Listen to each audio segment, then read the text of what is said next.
एक पाक फौज का जवान एसएसजी कमांडो, एक बाजीगर की हंगामा खेज दास्तान।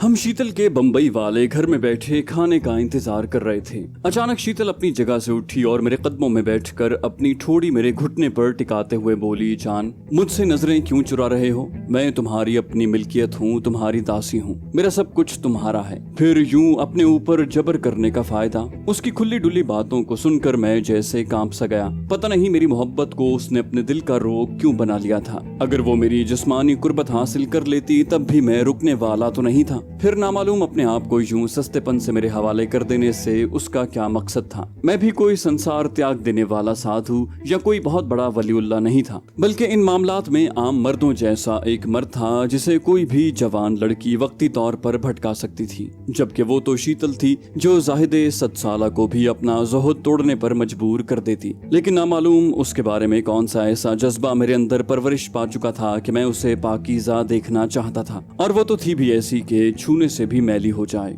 मेरी तरफ से छाई खामोशी को उसने तोड़ने की कोशिश न की और चुपचाप मेरे घुटने से सर टेक कर बैठी रही, यहाँ तक कि काफी देर गुजर गई। हमारी महवियत को ड्राइंग रूम की तरफ बढ़ते हुए कदमों की चाप ने तोड़ दिया और शीतल शायद धर्मिंदर आ गया है कहते हुए उठकर सोफे पर बैठ गई। वो वाकई धर्मिंदर था। दरवाजे को हल्के से खटखटाते हुए वो अंदर आया और मुस्तफसिर हुआ, बीबी जी, खाना यहीं पर खाएंगी या? शीतल ने कता कलामी करते हुए अपने सामने धरी टेबल की तरफ इशारा किया, इस टेबल पर लगा दो। खाना हम दोनों ने खामोशी से खाया। खाने के बाद धर्मिंदर के हाथ की बनी हुई गर्मा गर्म चाय पीकर हम दोनों ताजा दम हो गए। उसने कहा, क्या ख्याल है, आउटिंग के लिए चलें? मैं जवाबन बोला, लड़की, तुम्हारा कोई पुर्जा तो ढीला नहीं है। मैं चारों तरफ से दुश्मनों में घिरा हुआ हूँ, इतनी आसानी से बम्बई में घूम नहीं सकता। तुमने अलबत्ता जाना है तो चली जाओ, मैं रात गए ही निकलूंगा, क्योंकि मैंने जिन लोगों से मुलाकातें करनी हैं उनके दिन सोते हैं और रातें जागती हैं। वो शरारती लहजे में मुस्तफसिर हुई, क्या किसी कोठे पर जाने का इरादा है?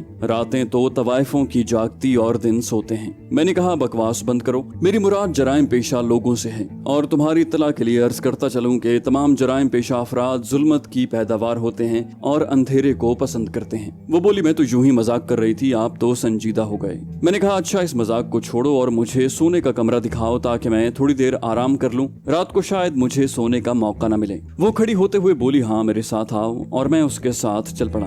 वो काफी पुरतायुश ख्वाबगाह थी। दीवारों को हल्का आसमानी रंग दिया गया था और उसी कलर के पर्दे खिड़कियों और दरवाजों के साथ लटकाए गए थे। कमरे के वस्त में पड़ा एक जहाजी साइज का डबल बेड जो चौकोर की बजाय गोल था। उस पर आसमानी रंग की फूलदार चादर और उसी कलर का एक खूबसूरत गर्म कंबल तह किया हुआ पड़ा था। मेरे मुंह से बेसाख्ता निकला, वाह, इसका मतलब है सेठ अंकल इतने भी कंजूस नहीं हैं। वो फखरिया लहजे में बोली, ये ख्वाबगाह उन्होंने नहीं मैंने सजाई है और इसकी वजह से डैडी की डांट भी खाई है। मैं तारीफी लहजे में बोला, बहरहाल बहुत खूबसूरत है, वाकई तुम्हारा इंतखाब लाजवाब है। वो मेरी जानिब देखते हुए ज़ुमानी लहजे में बोली, हाँ, मेरा इंतखाब लाजवाब ही होता है। और मैं उसकी बात का जवाब दिए बगैर बेड पर बैठकर अपने बूट के तस्मे खोलने लगा। वो बोली, ठीक है, तुम आराम करो, मैं जरा बम्बई घुमाऊं, काफी दिनों के बाद चक्कर लगा है। मेरे सर हिलाने पर वो मुझे गहरी नजरों से देखती ख्वाबगाह से निकल गई। नर्मो मुलायम बेड पर लेटकर मैंने आंखें बंद कर लीं। रास्ते में गाड़ी के अंदर मैं खातिर खा आराम नहीं कर सकता था।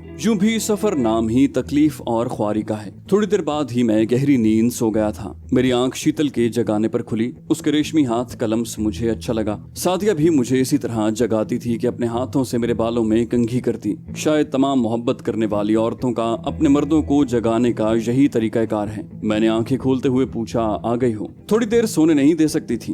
वो तीखे लहजे में बोली, रात के 10 बजने वाले हैं जनाब। अगर ना जगाती तो बाद में महाराज ने मूड बना लेना था कि जगाया क्यों नहीं। मैंने काम से जाना था। मैं स्लीपर अपने पाँव में डालकर बाथरूम का रुख करता हुआ बोला, अच्छा ठीक है, ज्यादा तकरीर झाड़ने की जरूरत नहीं है। एक तो तुम औरतों की जबान को आराम नहीं आता। और वो होंठ भींच कर खामोश हो गई। शायद इतनी मोहब्बत से जगाने के जवाब में उसे मुझसे इस किस्म के रवैये की तवक्को नहीं थी। हवाई जरूरिया से फारिग होकर मैं कमरे में दाखिल हुआ तो वो अभी तक उसी जगह बैठी हुई थी। मैं मज़ाहिया लहजे में बोला, कुछ खाने पीने का बंदोबस्त करोगी या बुत बनी बैठी रहोगी? बोली, खाना तैयार है मिस्टर उमर उमर जान। मैंने कहा तो फिर चलें मिसेज। वो खिलखिला कर मेरा फिक्रा पूरा करते हुए बोली उमर जान। मैंने कहा नहीं जी मिस हरिचंद दास साहिबा, मुझ गरीब की इतनी किस्मत कहाँ कि किसी सेठ ज़ादी को अपना सकूं। वो मुझे खाने वाले कमरे की तरफ धकेलती हुई बोली अच्छा खाने के लिए चलो, बड़ी भूख लग रही है। दोपहर को भी बस वाजिबी सा खाया था। डाइनिंग टेबल खाने के मुख्तलिफ लवाजमात से भरी पड़ी थी। वो किसी मोहब्बत करने वाली बीवी की तरह मुख्तलिफ डिशें उठा कर मेरे सामने रखती चली गई, जिनको चखने से ही मेरा पेट भर गया। खाने से फारिग होकर उसने कहा अच्छा उठो, मैं आपको सामान दिखाऊं जो मैं अभी शॉपिंग करके लाई हूँ। मैंने कहा तुम्हारे पास तो रकम नहीं थी, फिर शॉपिंग के लिए कहाँ से ढूंढ ली? वो फखरिया लहजे में बोली मैं सेठ हरिचंद दास की बेटी हूँ, पैसे का हुसूल मेरे लिए कोई मुश्किल काम नहीं। वैसे आपकी इत्तला के लिए बताती चलूं कि अभी मैंने डैडी के एक दोस्त को, जिसको मैं अंकल कहती हूँ, उनसे 50,000 रुपया उधार लिया है। मैं ठंडी सांस भरकर बोला हाँ ये तो आपने बजा फरमाया, सेठों को पैसों की क्या कमी। और वो मुस्कुरा दी। उसने ज्यादातर मेरे लिए शॉपिंग की थी। 3 3 पीस सूट, बूटों के 2-3 जोड़े, स्पोर्ट्स शर्ट्स, जीन्स की पतलूने, एक चमड़े की स्याह रंग की जैकेट, शेविंग का सामान और पता नहीं क्या क्या उठा लाई थी। मैं इस सारे सामान को हैरानी से देखता हुआ बोला ये क्या? मैडम मेरा यहाँ पर सारी उम्र रहने का इरादा नहीं है, मैं ज्यादा से ज्यादा मजीद 1 या 2 दिन रहूंगा। वो संजीदगी से बोली मुझे पता है, लेकिन आप इस सामान को अपने साथ तो ले जा सकते हैं ना। मेरे जी में आया कि उसे कहूँ कि मैं खुद को संभालूंगा या इस सामान को, मगर फिर उसकी आजुर्दगी के ख्याल से खामोश रहा। मैंने पूछा अपने लिए क्या लाई हो? वो बोली मेरे लिए पहले ही इस कोठी में काफी सामान भरा पड़ा है। मैंने कहा अच्छा ठीक है, अभी तुम आराम कर लो, मैं जरा बाहर का चक्कर लगाऊं। वो मुस्तफसिर हुई किस टाइम तक वापस आ जाओगे? मैंने कहा कुछ कह नहीं सकता, बहरहाल तुम मेरा इंतजार मत करना। वो जुमानी लहजे में बोली आपका इंतजार तो मैं अपनी आखिरी सांस तक करूंगी। मैंने कहा मेरी मुराद आज रात से थी। वो बोली अगर मैं आपको अपनी गाड़ी में मतलूबा जगह तक छोड़ाऊं तो? मैंने कहा शुक्रिया, मैं टैक्सी लेकर चला जाऊंगा। मैंने काली जीन्स और सुर्ख स्पोर्ट्स शर्ट उठाकर बाथरूम का रुख किया। लिबास तब्दील करके मैंने चमड़े की काली जैकेट पहनी और शीतल को बाय कहकर कोठी से बाहर निकल आया। फरलांग भर पैदल मार्च के बाद ही मुझे टैक्सी मिल गई। सिख ड्राइवर मेरे टैक्सी में बैठते ही बोला कित्थे जाना जे बाबू? मैंने कहा किसी अच्छे और बड़े जुआ खाने तक ले जाओ। वो हंसते हुए बोला तो सिद्धा कहना जग्गू दादा के अड्डे तक जाना है। मैंने भी उसी के अंदाज में जवाब दिया गुड, समझदार हो, और उसके साथ ही दाएं बाएं के मनाजिर को गौर से देखने लगा ताकि वापस आने में कोई परेशानी ना हो। टैक्सी तकरीबन पौन घंटा चलती रही और उसके साथ उससे भी ज्यादा तेज रफ्तारी से सिख ड्राइवर की जबान चलती रही, लेकिन मैं सारे रास्ते उसे हूँ हाँ करके टरखाता रहा। जब टैक्सी एक बहुत बड़ी इमारत के सामने रुक गई तो मैं समझ गया कि वही जग्गू दादा का जुआ खाना था। इमारत की पेशानी पर मूनलाइट होटल लिखा जगमगा रहा था। किराया अदा करके मैं पार्किंग लॉट से निकला जिसमें मुख्तलिफ किस्म की कीमती गाड़ियां पार्क थी। मैं सीधा इमारत के मेन गेट की तरफ बढ़ा। गेट पर खड़ा एक मुअज़्ज़ज़ लिबास में गैर मुअज़्ज़ज़ शख्स हर आने जाने वाले को गौर से देख रहा था। इमारत का हॉल लोगों से भरा पड़ा था। मुख्तलिफ लोगों की आपस में बातचीत की आवाजें मक्खियों की भिनभिनाहट की तरह सुनाई दे रही थी। ज्यादातर लोग डिनर कर रहे थे। मैंने एक बैरे को रोककर जुआ खाने का रास्ता पूछा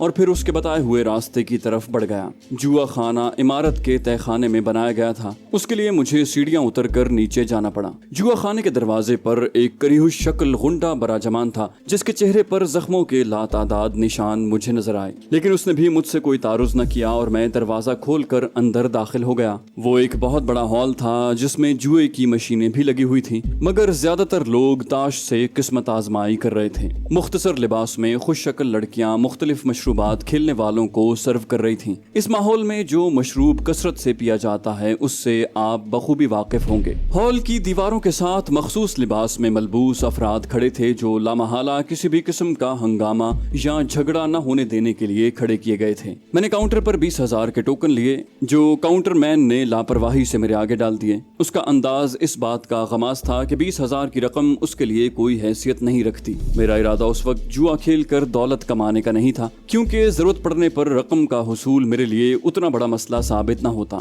मेरा मकसद उस वक्त किसी तरीके से जग्गू दादा से मुलाकात करके उसको जांचना था कि आया वो मेरे काम आ सकता था या नहीं। टोकन लेकर मैं जैसे ही पीछे मुड़ा उसी वक्त दो मौजज़ किस्म के आदमी हॉल में दाखिल हुए। मैं उस वक्त हॉल के एक कोने में पड़ी खाली टेबल के पास नशिस्त जमा चुका था। खुशकिस्मती से उस वक्त वही एक टेबल खाली पड़ी थी। मेरा अंदाजा था कि इन दोनों ने इसी टेबल का रुख करना है, क्योंकि बाकी मेजें उस वक्त तकरीबन फुल हो चुकी थी या गुंजाइश थी तो किसी एक बंदे की। मेरा अंदाजा सही साबित हुआ और वो दोनों टोकन लेकर सीधा मेरी मेज की तरफ बढ़े। उनमें से एक ने पूछा, हैंडसम नौजवान, क्या हम इधर बैठ सकते हैं? मैं एहतरामन हल्के से उठकर खड़ा हो गया। Please sir. वो दोनों थैंक यू कहते हुए बैठ गए। एक दरमियानी कामत और शरीरे बदन का उधेड़ उम्र शख्स कुर्सी खींच कर बैठता हुआ बोला, मेरा ख्याल है एक बंदे की गुंजाइश है। इसके जवाब में हमने सिर्फ सर हिलाने पर इक्तिफा किया। उस आदमी को मैंने काउंटर के साथ पड़े स्टूल पर बैठकर शराब पीते हुए देखा था। वो गालिबन जुआ खाने का अपना आदमी था। ऐसे आदमी माहिर शार्पर होते हैं और पत्ताबाजी में महारत रखते हैं। उनका काम सिर्फ अमीर कबीर असामियों के साथ खेलना होता है। जीते हुए पैसों में उनका अपना कमीशन मुकर्रर होता है। उस वक्त भी वो मोटी असामियों को देखकर उधर आया था। हम चारों के बैठते ही एक खूबसूरत सी लड़की ट्रे में ताश की एक नई गड्डी लेकर आई और हमारे सामने रख दी। वही आदमी जिसने मुझे हैंडसम जवान कहकर बैठने की इजाजत मांगी थी मुझसे मुखातिब हुआ, शुरू करो नौजवान। मैंने डिब्बी को खोलकर पत्ते निकाले और महारत से फेंट कर गड्डी टेबल के दरमियान में रख दी। नौवारिद ने जल्दी से हाथ बढ़ाकर चंद पत्ते उठाकर काट दिए, लेकिन मैंने बेपरवाही से बकिया पत्ते उठाकर 3-3 पत्ते सबको दे दिए। पहले हाथ मेरा इरादा किसी किस्म की हेरा फेरी का नहीं था, लेकिन इत्तेफाक से मेरे पास पत्ते अच्छे आए और बाकी ने भी उस बाजी में कोई खास दिलचस्पी नहीं दिखाई और एक एक 2-2 चालों के बाद सबने हाथ खींच लिए। मजमूई तौर पर मैंने उस बाजी में 2000 रुपए जीते। अगली बाजी में मैंने जानबूझकर दोनों मुअज़्ज़िज़ अशखास में से एक को अच्छे पत्ते दे दिए और इस हाथ में 1-2 ब्लाइंड चालों के बाद मैंने पत्ते उठाकर देखे और मुंह बनाते हुए पत्ते साइड पर रखकर मजीद चालों से हाथ खींच लिया। बाकी तीनों जारी रहे। शार्पर की तो कोशिश थी कि इस हाथ कामयाबी हासिल करके ताश अपने हाथ में कर ले, मगर उसकी बदकिस्मती के मुअज़्ज़ज़ अफराद में एक जिसको मैं अच्छे पत्ते दे चुका था मैदान में डटा रहा और आखिर फतह उसी के हिस्से में आई। उसके चेहरे पर खुशी के रंग छा गए और ये खुशी सिर्फ बाजी जीतने की खुशी थी। ऐसे लोग पैसे को इतनी अहमियत नहीं देते। उनमें से एक बोला, वाह भाई राजेंद्र साहब, आज तो इब्तदा से ही लक्ष्मी देवी आप पर मेहरबान होने लगी है। राजेंद्र फखरिया लहजे में बोला, मल्होत्रा जी, आप तो फिर जानते ही है ना कि लक्ष्मी देवी अपनी आशिक है। और उसके साथ ही ताश के पत्ते फेंट कर टेबल के दरमियान में रख दिए। इस मर्तबा भी वही जीता था। मजीद 1-2 हाथ खिलने के बाद ताश मेरे हाथ में आ गई। क्लब का शार्पर हनूज कोई बाजी न जीत सका। इस मर्तबा पत्तों के मेरे हाथ में आते ही मैंने अपना काम शुरू कर दिया और मेरे सामने टोकनों के ढेर में इजाफा होता चला गया। राजेंद्र बोला, तुम्हारी शक्ल की तरह तुम्हारी किस्मत भी बहुत खूबसूरत है जवान। मैं इनकिसारी से बोला, बस सेठ साहब, किसी दिन लक्ष्मी देवी मेहरबान हो ही जाती है। जुआ खाने का शार्पर मेरे जीतने पर तिल मिलाने के अलावा कुछ नहीं कर सकता था, लेकिन मेरे खेलने का अंदाज ऐसा था कि मेरी पत्ताबाजी नहीं पकड़ी जा रही थी। उमूमन शार्पर ताश फेंटते वक्त चंद मखसूस पत्ते लगाते हैं। उसके बरक्स मैं 52 के 52 पत्तों को अपनी यादाश्त में रखता और हर बंदे के हवाले अपनी मर्जी के पत्ते करता। तकरीबन 40-50 हजार जीतने के बाद मैं एक गेम जानबूझकर हार गया ताकि किसी को मेरी पत्ताबाजी में शक न हो सके, और इस दफा मैंने शार्पर को जीतने का मौका दिया। इस बात में भी मेरा मफाद पिन्हा था। ताश के पत्ते हाथ आते ही शार्पर ने बड़ी महारत से पत्ते फेंटे और बांट दिए। मैं उसके हाथों की हरकत को गौर से देखता रहा। 1-2 चालें सब ने ब्लाइंड चली और फिर जो अपने पत्ते उठाकर देखता गया उसके मुंह पर रौनक आती गई। खुद मेरे हवाले उसने 3 बेगमें की थी। इसका मतलब है पहले हाथ में मौसूफ अपना तमाम नुकसान पूरा करने के चक्कर में है। मैंने दिल में सोचा और ज़ेरे लब मुस्कुरा कर पत्ते साइड पर कर लिए और हाथ सर के पीछे बांध कर बैठ गया, जो इस बात का ऐलान था कि मैं इस बाजी से दस्तबरदार हो गया हूँ।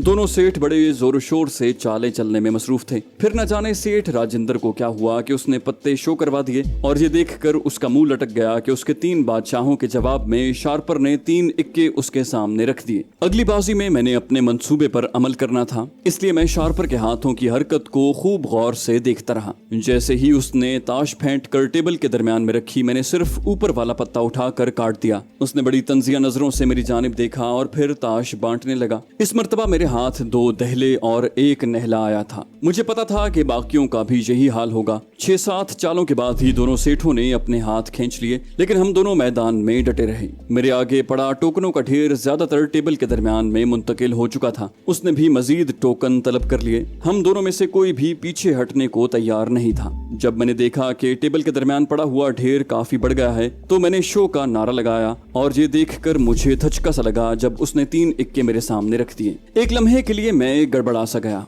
ये कैसे हो सकता था? उसने जो पत्ते लगाए थे और मैंने जो काट लगाई थी उसके मुताबिक उसके पास 3 इक्के आ ही नहीं सकते थे। कोई चक्कर जरूर था। मैंने अपने जहन पर जोर दिया और एक झमाके के साथ मैं बात की तह तक पहुंच गया। शार्पर तंजिया लहजे में बोला, क्यों मिस्टर, परेशान क्यों हो गए हो? क्या शो कराने की अदायगी के बारे में सोच में पड़ गए हो? मैंने हाथ बढ़ाकर ताश की गड्डी पकड़ते हुए कहा, बताता हूँ, और जल्दी जल्दी पत्ते सीधे कर दिए। वो घबरा कर उठने लगा, ये क्या कर रहे हो? मगर उस वक्त तक मैं गड्डी से अपने मतलूबा पत्ते निकाल चुका था। 4 इक्के टेबल पर सीधे पड़े उसका मुंह चिढ़ा रहे थे। सेठ राजेंद्र इन पत्तों को गौर से देखते हुए हैरानी से बोला, अरे भाई ये क्या? ताश की गड्डी में 7 इक्के कब से आने लगे? मैंने शार्पर की तरफ इशारा किया, ये तो भाई को पता होगा, जो रंगे हाथों पकड़े जाने के बाद गुंगसा हो गया था। दीवार के साथ खड़े मुहाफिजों को भी गड़बड़ का एहसास हो गया था और उनमें से 2 तीर की तरह हमारी टेबल की तरफ बढ़े। उनमें से एक ने पूछा, क्या हुआ? मैं तंजिया लहजे में बोला, महाराज शार्पिंग करते हुए रंगे हाथों पकड़े गए हैं। उसने पूछा, वो कैसे? मैंने 7 इक्के उठाकर उसकी आंखों के सामने लहराए, वो ऐसे। वो हैरानी से बोला, अच्छा चलो भाई जग्गू दादा के ऑफिस। धोखेबाजों की तो वो अच्छी तरह खातिर तवाज़ो करते हैं, और भाई साहब आपको भी जहमत करनी पड़ेगी। वो हमसे मुखातिब होकर बोला, और साथ ही उन दोनों ने शार्पर को दोनों बाजुओं से पकड़कर खड़ा कर दिया। उसके खड़े होते ही उसकी गोद में रखे 3 पत्ते पीछे गिर गए, जो उठाकर मैंने सामने रख दिए। वो 2 दुकियों और 1 चौकी पर मुश्तमिल थे। इस ताश के हमरंग 3 इक्के उसने पहले से अपने पास छुपाए थे, जो मौका मिलते ही उसने अपने सामने रख दिए थे। मैंने दरमियान में पड़े टोकनों के ढेर की तरफ इशारा करके दोनों सेठों से कहा, सेठ साहब आप अपने टोकन वापस ले लें। राजेंद्र खुश दिली से बोला, ये हमारी तरफ से आपका इनाम हुआ, और मैंने शुक्रिया कहकर तमाम टोकन एक शॉपर में डाल दिए। सेठ राजेंद्र उन मुहाफिजों में से एक से बोला, मिस्टर, हमारी तरफ से जग्गू को बता देना कि ये जवान हक पर है। उसका इशारा मेरी तरफ था। हम फिलहाल वापस जा रहे हैं, और जवान अगर जग्गू कोई ज्यादती करे तो मुझे मिल लेना,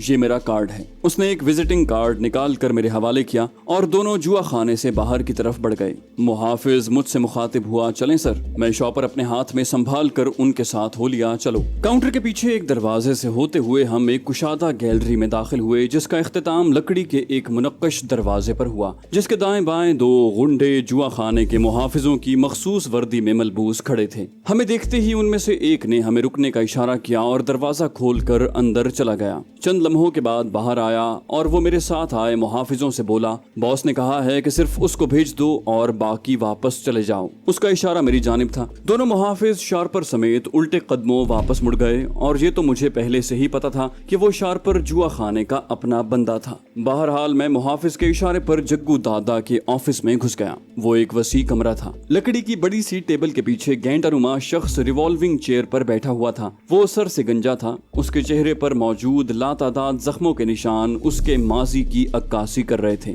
कमरे की दाएं और सामने वाली दीवार पर बड़ी स्क्रीनों वाले टेलीविजन आवेजा थे, जिन पर जुआ खाने के हॉल के मुख्तलिफ मनाजिर दिखाई दे रहे थे। मेरे दिमाग में टेलीविजन स्क्रीनों को देखते ही ये ख्याल गूंजा, इसका मतलब है बगैर बताए जग्गू इस सारे मामले से वाकिफ था। जग्गू दादा ने टेबल के सामने पड़े सोफा सेट की तरफ इशारा करके कहा, बैठो जवान। मैं शुक्रिया कहकर सोफे पर टिक गया। क्या नाम है तुम्हारा? मैं मुख्तसरन बोला, जान। वो बोला, तो मिस्टर जान, बात यह है कि तुम अच्छी तरह जान गए होगे कि जोगिंदर हमारे जुआ खाने का अपना बंदा है, इसलिए उसे मैंने वापस भिजवा दिया है। और तुम्हें भी बुलवाने का मकसद इतना है कि मुझे तुम्हारी गेम काफी पसंद आई है, और मैं चाहूंगा कि आज के बाद तुम मेरे लिए काम करो। जीती हुई रकम से 40% तुम्हारे होंगे, और हारने की सूरत में तुम बरी जिम्मा करार पाओगे। उसके साथ तुम्हारी रक्षा की जिम्मेदारी भी मेरी होगी। मैं धीमे लहजे में बोला, ऑफर काफी अच्छी है, मगर अफसोस के ये मेरी मंजिल नहीं है। उसका लहजा सख्त हो गया था। इसका मतलब है तुम मेरी ऑफर को मुस्तरद कर रहे हो, लेकिन याद रखना ये जुर्रत तुम्हें महंगी पड़ेगी। मैं इस्तेहज़ाई अंदाज में हंसा, महंगी? जग्गू दादा, मैं इधर तुम्हारी धमकियां सुनने नहीं आया, अपने किसी मकसद से आया हूँ। उसने पूछा, कौन सा मकसद? मैंने कहा, एक बंदे को गैर कानूनी तौर पर इंडिया से बाहर भिजवाना है।